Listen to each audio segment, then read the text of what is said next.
भागवत महापुराण के चौथे स्कंद का 19वें अध्याय का अब हम तीसरा भाग पढ़ते हैं।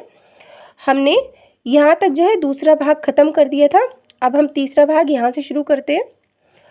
अमृत पीने के कारण इंद्र की मृत्यु नहीं हो सकती, अतः आप उसके ऊपर इस प्रकार क्रोध न करें। ऋषि मुनियों द्वारा इस प्रकार समझाए जाने पर भी जब राजा का क्रोध शांत नहीं हुआ, तब उस समय नारद जी सहित ब्रह्मा जी ने यज्ञशाला में पहुंचकर राजा पृथु को इस प्रकार समझाया।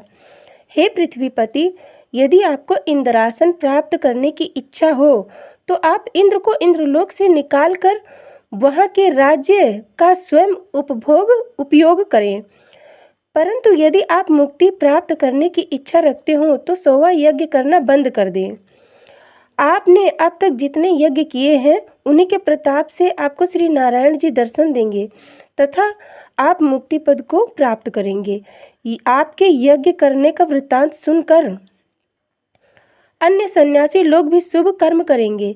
इस प्रकार ब्रह्मा जी के समझाने पर राजा पृथु ने अपना क्रोध शांत कर लिया। तत्पश्चात राजा पृथु ने ऋषि मुनियों एवं ब्राह्मणों से इस प्रकार कहा, हे महानुभावों, मेरे 99 यज्ञ सानंद समाप्त हुए। अब मैं 100वां यज्ञ यहीं समाप्त करता हूँ, अतः आप यज्ञ कुंड में पूर्णाहुति डाल दीजिए।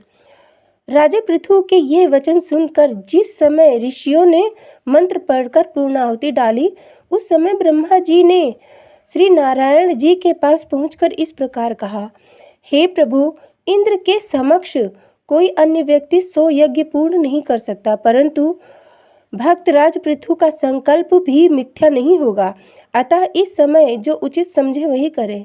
ब्रह्मा जी के ऐसे वचन सुनकर श्री नारायण जी गरुड़ पर सवार हो पूर्णाहुति डालते समय राजा पृथु की यज्ञशाला में जा पहुँचे।